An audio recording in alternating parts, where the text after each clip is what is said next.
chào tất cả các bạn đã quay trở lại với Văn Hóng Gaming. Và hôm nay chúng ta sẽ đến với một tựa game nó tên là Excalibur Time War. Hôm nay chúng ta sẽ chơi thử game này. Game này thì theo mình biết là sẽ game về một bộ phim rất là nổi tiếng, đó chính là Cướp biển vùng Caribe. Rồi, đây chính là in game. Như vậy chúng ta cũng sẽ phải xây dựng một căn cứ anh em. Rồi có căn cứ xong thì làm cái gì? Chúng ta sẽ phải xây một cái thuyền này. Đây là sẽ làm nhiệm vụ này.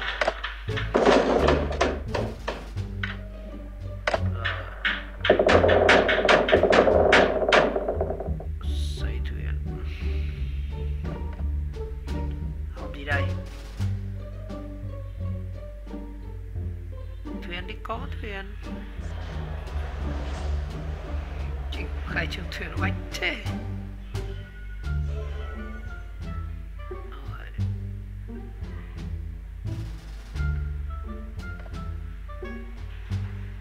Urgent khẩn cấp.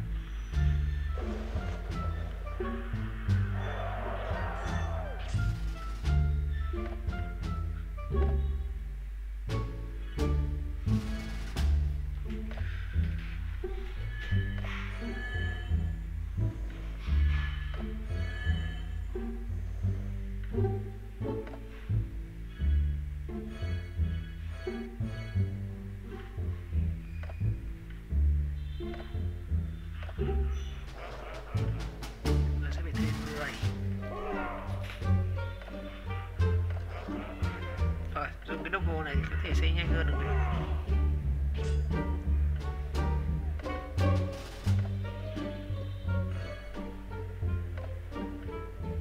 Đến cà phê làm gì ấy?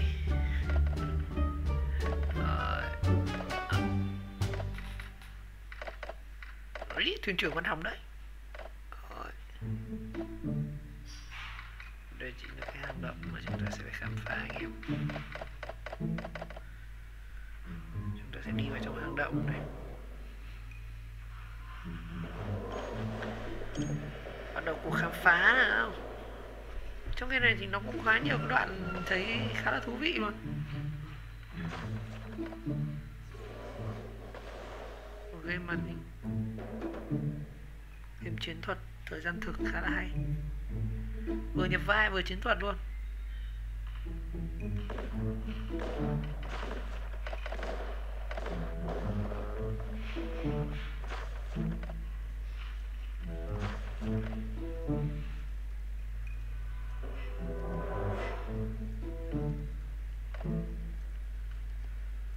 Có 2 item. Này chắc là thể đổi tên không ạ?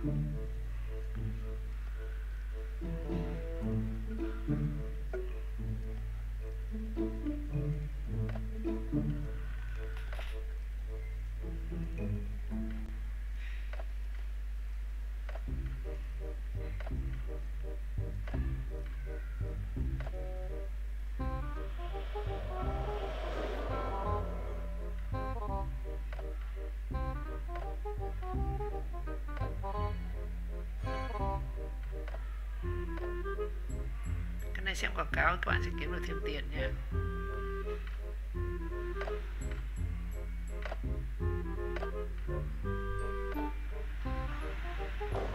Trời, nó đi đến đây nó mất mấy phút cơ, có 4 phút mới đi đến cái đảo này.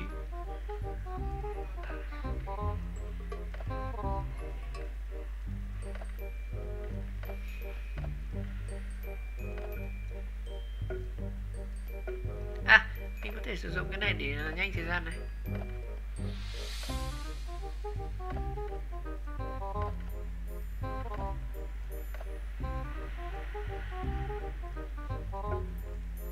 Không hiểu lắm không ạ. Ôi, lúc này chúng ta sẽ phải chờ chăng.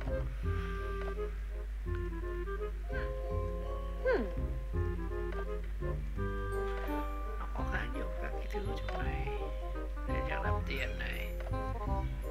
Mình có 4 cái chương.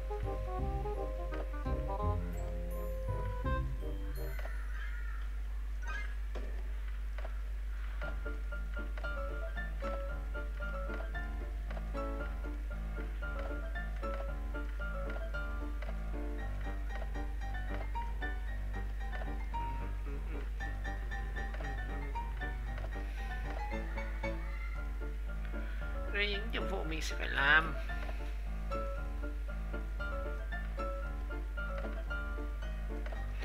Chờ 4 phút là các bạn, lâu vãi trường ấy. Sẽ quay lại cái nhà chính xem có gì chúng ta sẽ xây nốt nào.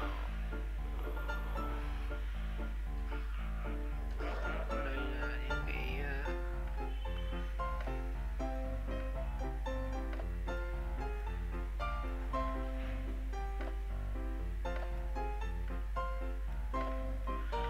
nó nhiều thứ phết.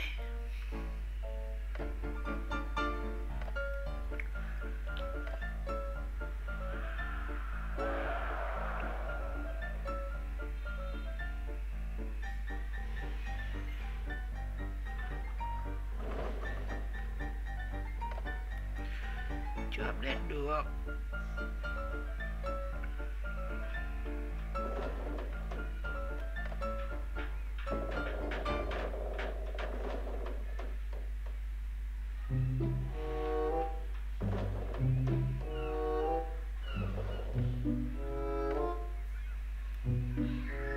Đây là quản lý thuyền phà các kiểu đấy.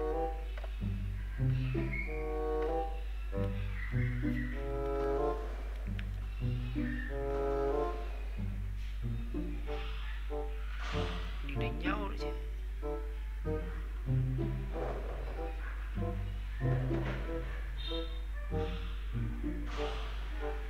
Lắm nhiệm vụ phải chứ.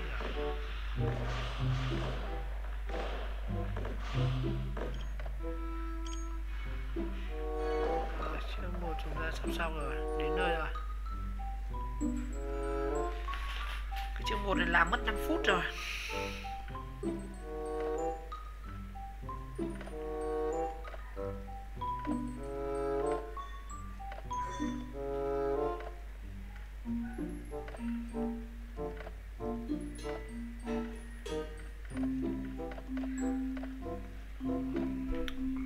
Giây nữa.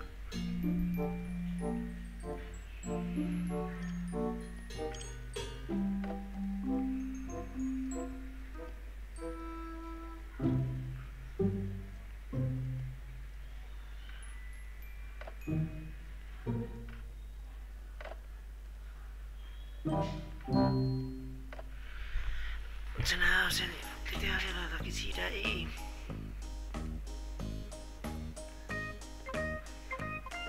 Fail rồi không ạ?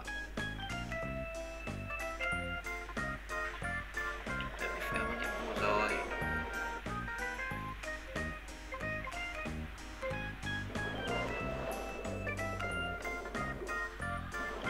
Sao nhiệm vụ đây rồi?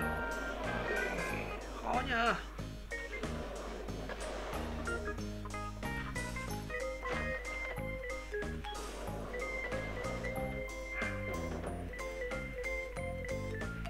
Phải làm lại à? Cái nào vậy chứ?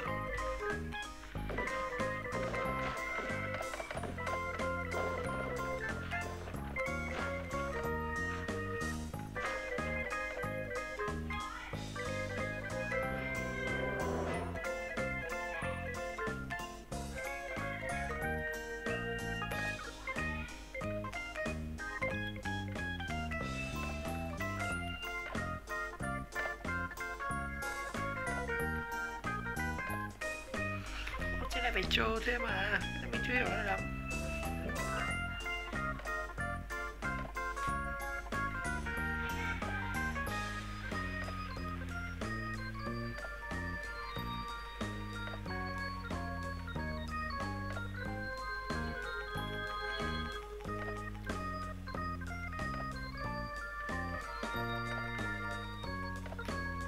Khó nhờ những cái vụ này.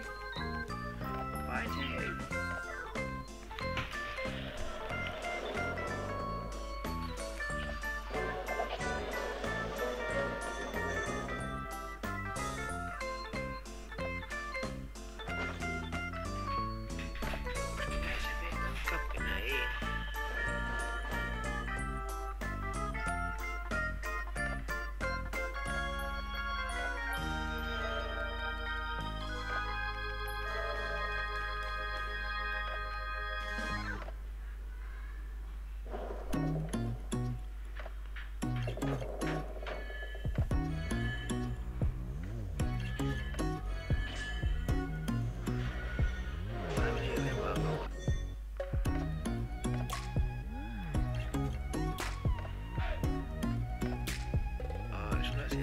cấp được cái này.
Thế chưa update được.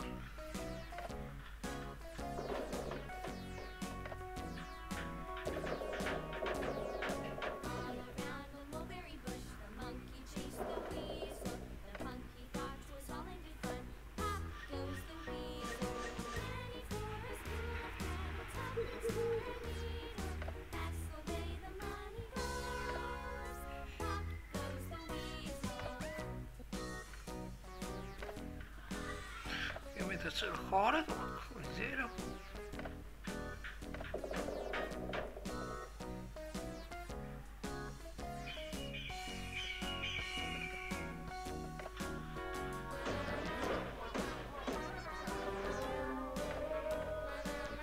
Tòa quá.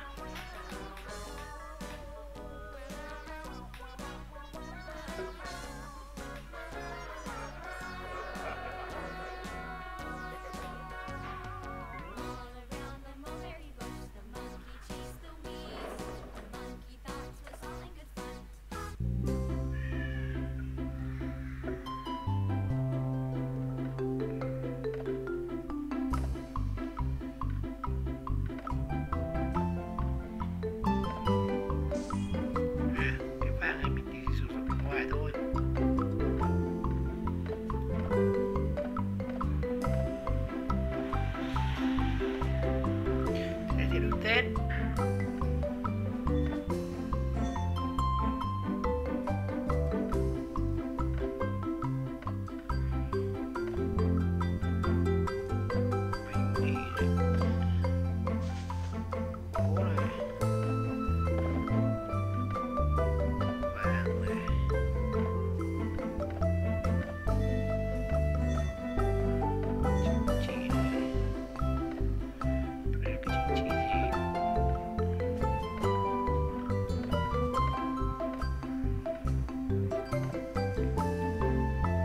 quá rồi. Đọc ơn mất quay trở lại cái kia xem nào. Động còn cái kép này mình chưa quay lại được. Để mình cái kết xem nào.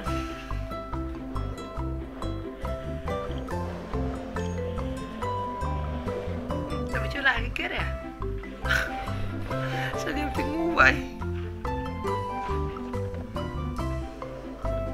Nó lại bắt anh em lại đi lại cái kết. Hãy não vậy. Và có thể mình chơi sai ấy. Bây giờ nó lại quay lại cái kết này. Portrait này. Có nhỉ? Sao sao qua được cái này.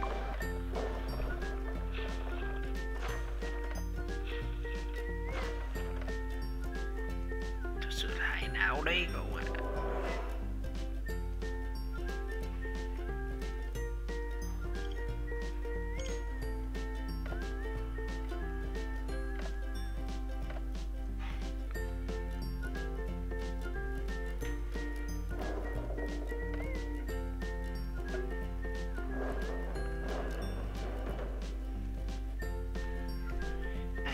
Thuyền này đánh nhau à?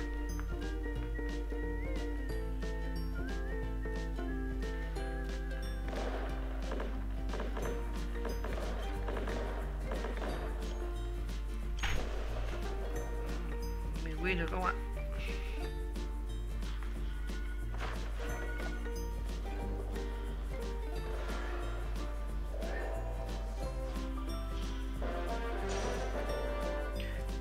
Các bạn có thể chọn phần thưởng ở đây. Rồi, như vậy chúng ta xong được chương 1 rồi. Hóa ra phải như thế. Mẹ ơi, mãi biết cách chơi rồi. Hóa ra mình cử thuyền ra để đánh nhau chứ không phải là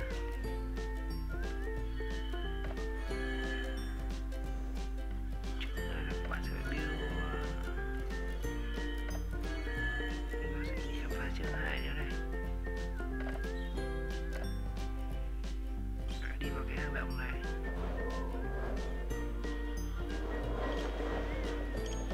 Làm cái miệng lâu quá ấy.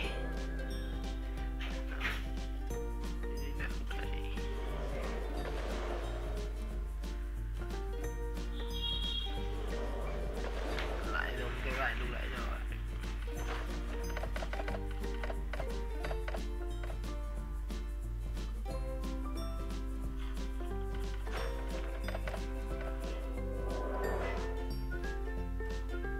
Tấn công bọn này rồi.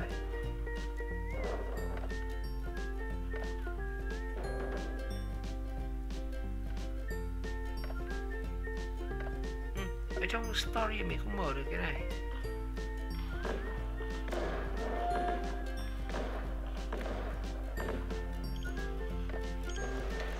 Lại win rồi. Về rồi.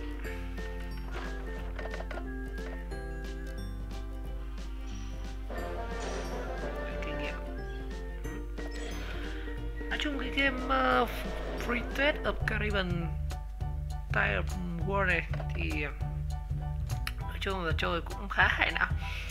Nó thiên về cả nhập vai cả về chiến thuật nữa, làm nhiệm vụ. Rồi, hôm nay mình sẽ dừng game này ở đây. Ok, xin chào lại trong các tựa game tiếp theo nha. Lên level 3 này, chơi 20 phút rồi lên level 3. Khó thật.